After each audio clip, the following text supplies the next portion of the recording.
knows if you may know me as the actress or the mom to my little Belle. Pero kahit busy ako sa work or sa pagiging mommy, I never forget to take the time to enjoy for myself. I'm Andy Eigenman and I'm here to prove to you that there are no excuses for discovery, for traveling, and in enjoying life. Kaya samahan niyo akong sulitin ang aking free time in and around the Philippines. Excited na ba kayo? Mag-impake na kayo ng very light. Tara, let's! Kuya, magkano po pa San Juan, La Union? Isa po.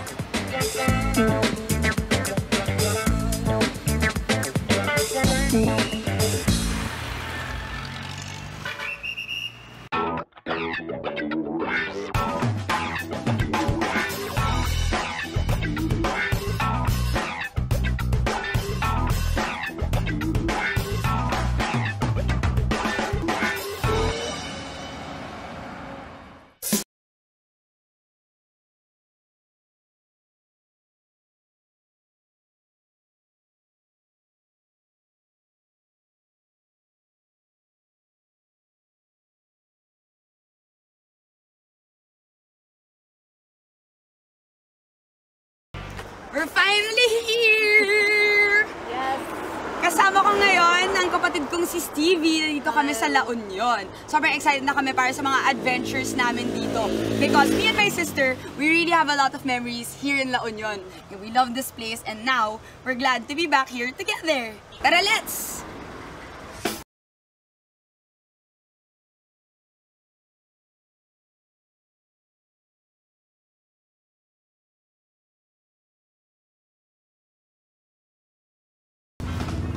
Bago dumiretso ng Tangadan Falls, syempre kailangan muna natin dumaan sa PNP para mag-register at magbayad sa munisipyo. Hindi na namin dinala yung gamit namin kasi most recommended na syempre you have to pack as light as you can kasi waterfalls yon at trekking.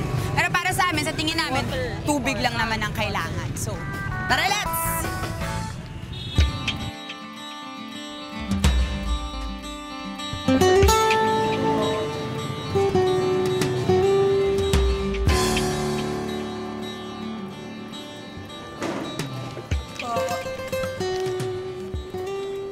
Sa halagang 30 pesos kada tao, makakapunta na kami ng kapatid ko ng Tangadan Falls. Tara, let's!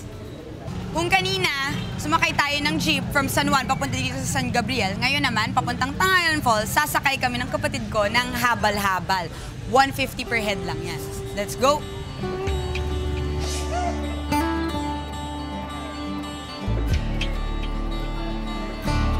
Kuya, tara, let's!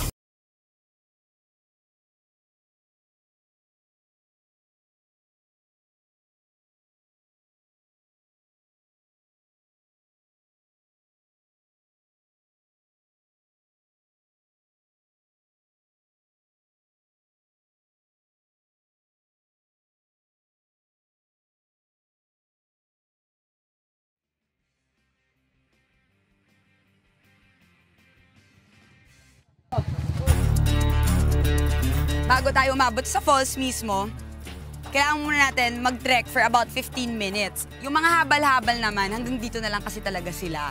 So after nung sakay namin, diretso na kami. Habal-habal lang ang pwede bumaba up to here kasi yung mga kotse, sa taas lang talaga dahil medyo steep. Steep yung ano, yung road. Tara!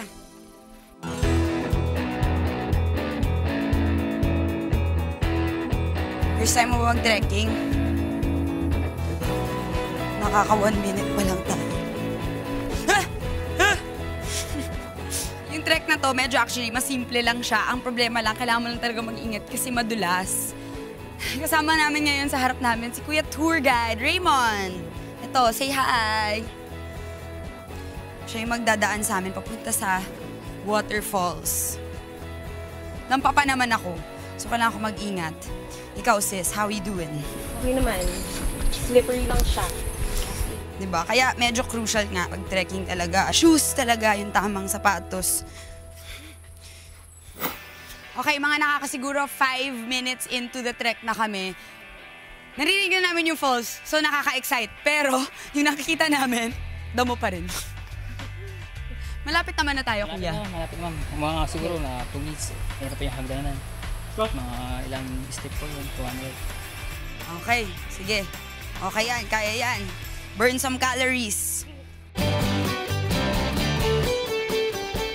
Masyado na kaming busy na mag-concentrate na hindi kami madulas sa trek namin. That we're forgetting the whole point kung bakit sa tingin ko, kahit na marami nagpupuntang turista dito sa waterfalls, hindi nila pinapadali yung daan. Alam ko pwede naman nilang sementohan, di ba kuya? Pero kapag ginawa mo kasi yun, parang binibit mo na yung purpose ng kagandahan ng ating kalikasan. Look at that! Ang ganda! Look at that!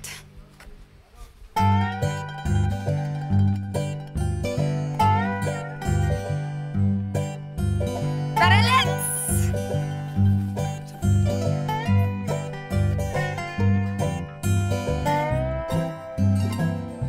What's that sound, sis? Do you hear what I hear? Yes.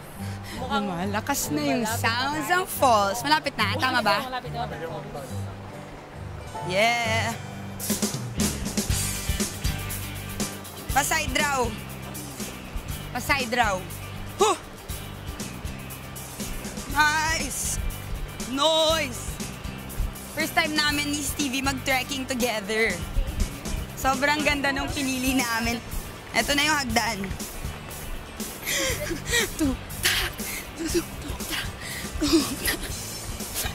Dito na malalaunch yung dance career ko. Ah! Bakit na ako mahulog?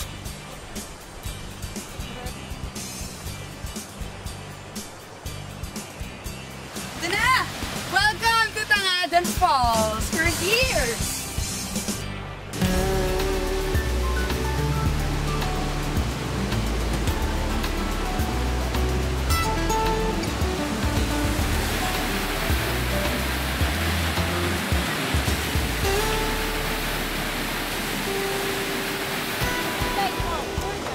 We are now here at Tangadan Falls. Sobrang excited na kami. Ma-enjoy. It's so beautiful. Hi, Kuya. Ano, pwede daw mag-cliff jump dito, di ba? Saan yung mga points kung saan pwede tumalon? Dito bawal kasi po, masyadong mataas, tsaka malakas yung alon. Ah, okay. Agos ng tubig. Wala talagang kahit kailan hindi pwede tumatalon. Talagang bawal, ma'am, kasi pinagbawal ng municipal na tumalon dyan kasi marami nang nadidisgrasya dyan. Oo. Saan pwede?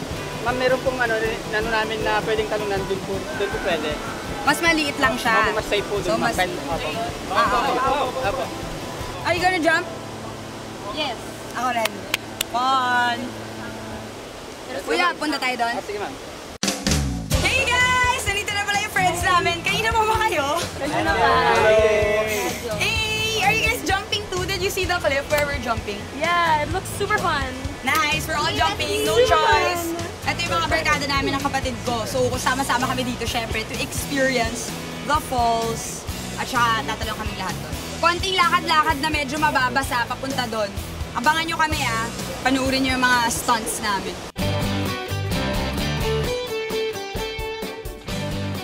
Ma'am, ready na kayo? Ready na! Tara lang, ma'am. Tara, let's!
How do you feel, sister? Super super accomplished, pero super fun, as in sarap. Sobrang sarap talaga, diba? Right, Tabs? Accomplished. Nakakatakot, but you know, experiencing new things and conquering your fears, especially with your friends, it really feels so good. Since basa na rin naman kami, saan pa ba ito pupunta? Of course, we're in La Union. What else is the best thing to do here? Yeah, it's that dessert!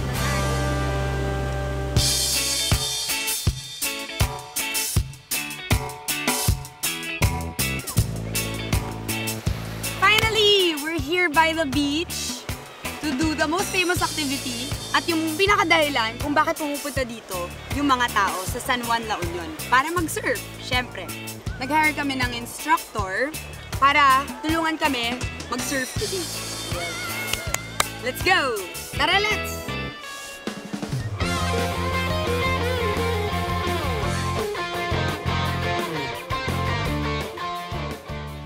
Hi, Kuya Chris! Okay, ready na kami mag-surf today kasama mo. Pero bago ang lahat, syempre gusto muna namin makasigurado ano ba yung mga requirements para makapag-surf ang mga tao ng tama.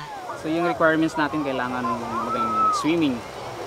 Tapos yung... Check ako dyan, mermaid ako eh. Yung rash guard natin kailangan for this.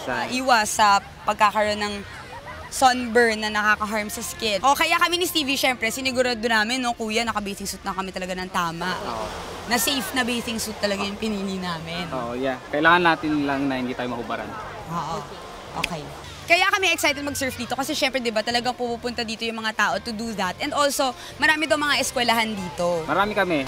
Mga 17 school kami. 17 schools, ang dami pala. Magkano yun? Kung halimbawa gusto ko mag-enroll. Wali 400 per hour. So, yung board is 200 plus 200 for the instructor. Okay. Okay na yun. So, yung hindi dapat gawin is kailangan hindi tayo nakainom and hindi tayo masyadong busog.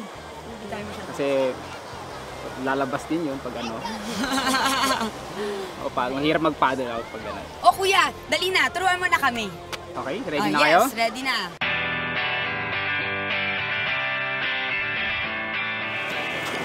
Lay down tayo sa board namin. Lay down. Gawin natin yung 4-way out stand up. So, depende kung saan kayo comfortable doon. Okay, ready? Armpit level yung position yung kamay.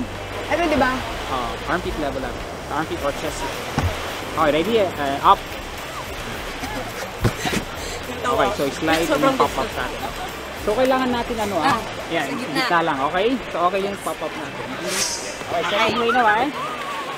Kung hindi natin kaya yung pop-up, yung second way is take time naman sa yung tinatawag ng slide. So, pag push up, slide tayo.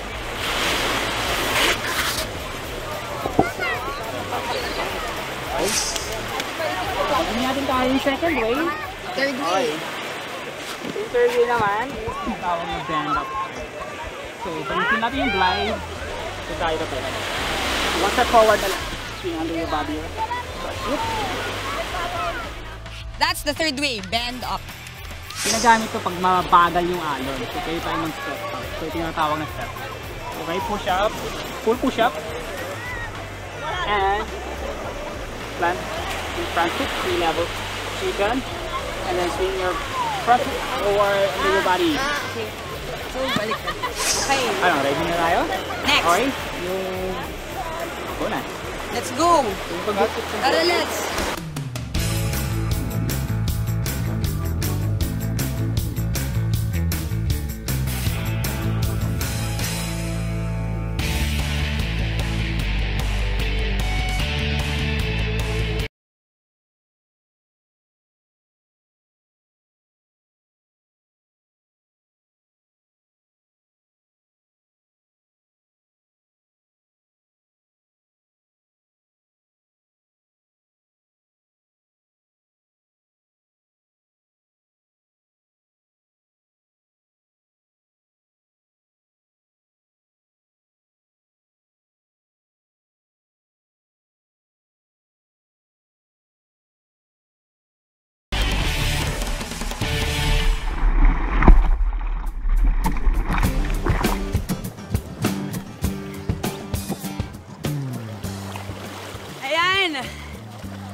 done. I had so much fun surfing today. Yung sister ko si Stevie nandun pa, hindi pa siya tapos.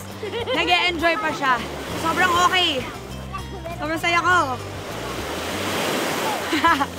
Alam ko na kaya sobrang mas recommended talaga mag-rash guard kasi ako like backless. Medyo nahihirapan ako ng-conscious ako na mahuhulog siya. But then other than that, I had so much fun. Naiintindihan ko na medyo nakakasore siya ng body for mga people na hindi masyadong sanay mag-physical activities. Pasalamat na lang na araw-araw sa buhay ko, mayroon akong physical activity na ginagawa, kaya medyo sanay na yung katawan ko. Basta for beginners na hindi pa masyadong sanay na mapagod, kailangan nyo talaga mag-warm up. Sana, by watching me, sobrang intinding-intindi nyo kung bakit sobrang saya ng sport na to. Sobrang fulfilling niya. Alam ko na kung bakit nakaka-addict to. So, you guys should come here, head on to La Union and try it.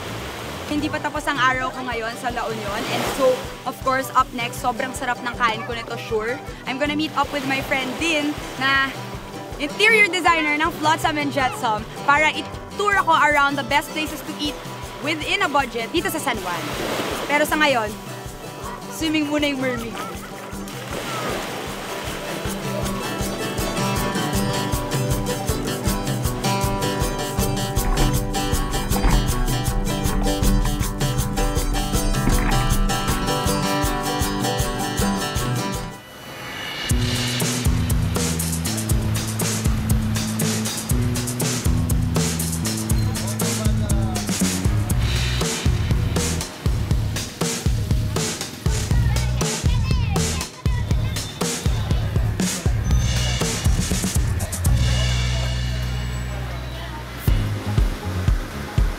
Stevie and I are here now at Flotsam and Jetsam, where we share so much memories together. Isa talaga yung La Union sa mga lugar na gusto naming pinupuntahan. Ngayon, meron kaming imi-meet dito na friend who is now technically a local kasi lumipat na siya dito sa La Union para tulungan kami tungkol sa mga accommodations at saka sa mga pwedeng kainan, mga pwedeng puntahan, yes, dito sa La Union. Saan na kaya siya? Ayun! What's up? Hey! Probinsyana. Probinsyana na ako ngayon. Okay. This is Dean, our friend. Una sa lahat, kakadating lang namin. Saka magsistay. Yun nga wala pa kami sa stayan. Baka pwede mo kaming tulungan, bigyan ng mga suggestions on places, accommodations na pwede naming stayan within a certain budget. Hindi gaano Sige, so right now, we have Circle Hostel. So that's 400 pesos for a bunk bed. Then I guess parang may hammock rin sila. Then also, parang may mga pang class A naman. There's Kahuna. So Kahuna ranges from 5,000 and above for a villa. Yes. They also have a private villa with a pool at 13K. Sulit din yun. Yeah. So that's gonna be good for 6, I think. Then of course, we have Flotsam and Jetsam. So we have a bunk bed here at 780 per bed. So that includes breakfast na. We also have premium dorms at 1,080 per bed. But lastly, we built the 2 towers now. So we have private rooms. Mas malaki na siya ngayon. Yes. So there It's so you much go. better now. So, how's your activities for today? Anong ginawa mo? Nag-surf kami kanina. Saya, sobrang saya. Nag-falls din kami. Tangadan Kaya Falls. gutom ka na, for sure. Exhausting yun. But you live to tell the tale that you survived the trek. Yes! Ganyan, Oo, grabe. Kaya ngayon, sobrang, syempre, we really had a long day. So, kailangan mo kumain. So, I suggest you try Mud Monkey. So, they have this cheddar beer sauce. Solid yung burger nila, ganito kalaki. So, Serious? Yeah. So, kaya yun, tas around 280 yata for a combo. Oh, dalhin mo kami doon. Tara, ikot-ikot tayo. Tapos meron din tagpuan. So, pag medyo nakainom ka na, so yun, meron naman parang paresan ng local here. But it's so good rin. And also, tagpuan siya kasi that's where locals and visitors meet daw. Kasi it's in front of a bus station. Okay. Kaya siya solid. Teka lang So, ano, tara na. Oo, lalo lang ako nagugutom sa mga sinasabi mo. Kain na tayo. Tara, let's! Ay, wait! Yung backpack pala namin. Backpack mo, dun muna sa baggage area sa reception mamaya after CD. Yes! Tara, let's!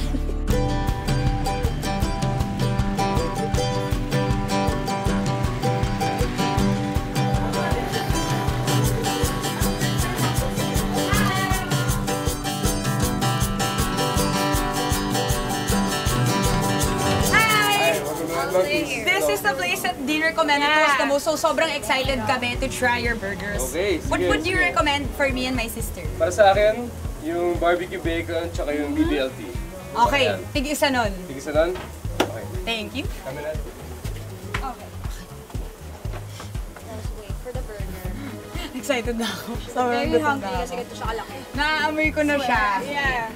With cheddar beer sauce. Yeah. So before yung La Union, parang there's just serve ka, mas konti lang, puro bukas lang.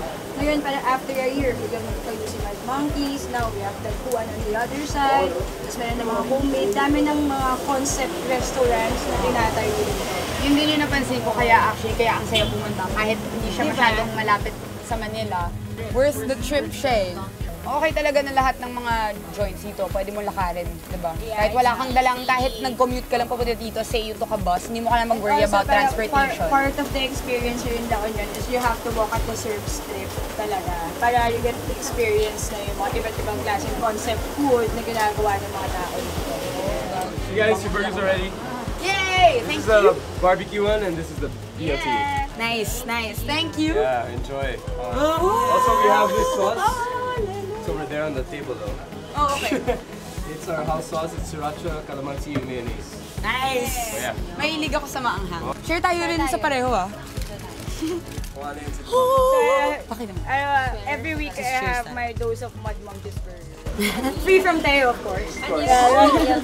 Smoky barbecue burger. That one! Yeah. Ito naman yung BBLT. Burger, bacon, lettuce, tomato. Cheers! Each bite. Paano to? Lafang! Go! Sarap ng tinapay. Tinapay pa lang. And now it's time for Down this and dirty with the burger. sauce. Oh, dapat alam mo, kung kakain ka ng burger, Yeah. wala yung mga fork and knife na yan. Some water with that, you know. Oh, thank you. Kailangan nyo panulak ng konti. Thank you. Can I have some tissue, please?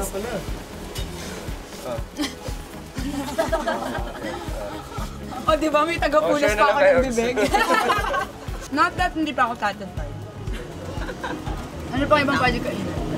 Mayroong olas banditos. So it's tacos, burritos, parang more on Mexican food. Naku po. It's a nice place though. Tana, Hulog na lahat to. So make sure, Kamusta ka naman dyan, sis? gutom pa kayo pagkatapos na. So sa Surf Shack, Nice, surf shack. Alam namin, yung kaibigan namin yung... Meron sila pwede mga... tayo mag-snacks. Oo, snacks, dynamite sticks. Taco Taco sticks! sticks. Favorite ko yun. Siguro mga medyo mas western naman sila. Palit tayo. Palit naman kami. This is so good. Food trip pa lang, enjoy na ako dito sa La Union. Yeah, you too. Din, kwento mo naman sa kanila kung... Ay, Dim. Di ba pala? Yeah. Yeah. Sobrang lakas mo dito ah. Kasi gumawa lahat ng... How did you... Move here. So yeah, I decided to quit my city life and move here. So that was 1 year and 8 months ago. Fun fact about Din, meron na siyang anak. Kasama niya dito yung husband niya, tapos yung son niya, na 4 years old. Yeah. And ako kasi, syempre, di ba, island girl din. Medyo nakaka-motivate na, you know, to think na Manila is not just the only place na pwede ka talagang mag-build ng life with a family. Sobrang dami nating magagandang provinces here in the Philippines na sobrang sarap mag-build at mag-raise ng child. Oh, yes! My favorite. In the world that we live in now, especially like, with all the technology, yung mga cellphone, di ba? Correct. Yung mga bata, minsan ang best way para maturuan sila to live like how we used to nung bata tayo, ay dalhin sila sa probinsya, di ba? Pa-experience sa kanila yung beach life, ilapit sila sa nature. Kahit pa palaging kung nasa bahay ka man palagi, kami pag naglalaon kami, medyo kasali talaga sa trip yung nightlife. Kasi ang rami namin nakikilala dito. Dito kami nakakamit ng mga friends. Like si Dean from Manila, nakikita namin dito. Tapos may mga iba naman, mga foreigners, mga backpackers. So, since na-miss na namin yun, at ito ang isa sa mga reasons kaya kami bumalik. Let's go to Flotsam! Yeah! Mateo, thank you for today! Ani, take out mo. Oh! May take out ako. Halatang gustong-gusto ko yung Nakalimutan mo pero... burgers Ganun dito. talaga, nakakalimot talaga yan. Buti na lang pinaalala mo. Walang ano man. Bye! Hope to see you again! Bye. Bye-bye!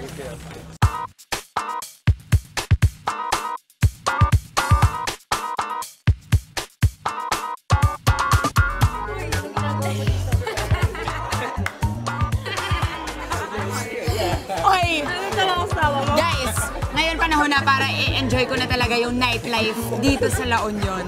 Sobrang solid dito mag-enjoy. Especially kasama ko syempre yung mga kaibigan ko. With good drinks, good music, good food, good company, of course. So, good night!